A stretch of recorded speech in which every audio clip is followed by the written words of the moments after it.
Oiê, eu sou Ana Carolina Binda e eu vou apresentar o trabalho Medindo Distâncias Intergalácticas usando o método de período-luminosidade.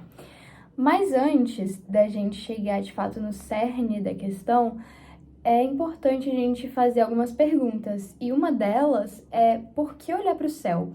Para os antigos, olhar para o céu era muito mais do que uma simples contemplação. Era uma ferramenta de fato de sobrevivência. Então ele guiava as navegações, ele marcava as estações do ano e servia também como um calendário natural. Além disso, muitas culturas associavam os astros a deuses e mitos, enfim, criando uma conexão profunda entre o céu e a terra. Hoje, olhar para o céu também é uma maneira da gente buscar respostas científicas sobre o nosso lugar no universo. Com o tempo, a curiosidade dos homens e, consequentemente, a vontade por se fazer ciência foi evoluindo. E esse céu, ele começou a ser estudado cada vez mais de forma crítica e de forma científica. Então, astrônomos começaram a identificar estruturas extensas, difusas e luminosas no céu e as classificaram como nebulosas. Só que na época ainda não se tinha equipamentos necessários para se formar uma imagem nítida e que fosse possível de fato estudar aquilo que eles estavam observando. Então muitas estruturas foram classificadas nesse termo erroneamente, como as galáxias. Foi só em 1920 que o astrônomo Edwin Hubble conseguiu provar que o universo era muito maior do que se imaginava na época. Ele mostrou que a nossa galáxia, a Via Láctea, ela não era única, ela não estava sozinha, e que se existia uma rede muito maior de galáxias. Usando o método de período-luminosidade, ele conseguiu medir a distância da nossa galáxia até galáxias vizinhas.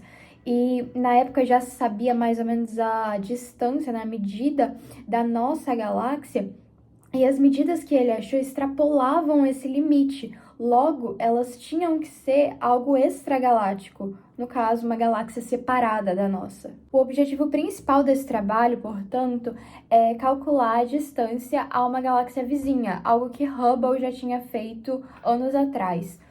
E, no caso, a que a gente escolheu para calcular foi a Grande Nuvem de Magalhães, porque a gente já tinha 202 dados de cefeidas contidas na galáxia. Esses dados eles foram retirados de um catálogo, o Huggle 3, e a gente utilizou linguagem de Python para fazer o tratamento desses dados e aplicar o método de período-luminosidade. Bom, mas como foi feito isso? Primeiro é importante saber que as cefeidas, elas têm uma característica muito especial, que é o ciclo de pulsação. Então, ela tem uma variação no seu brilho, e esse ciclo, ele nos dá uma informação muito importante, que é a relação da magnitude absoluta com o período. Então, se a gente sabe o período, que é um dado observacional, a gente consegue encontrar a magnitude absoluta.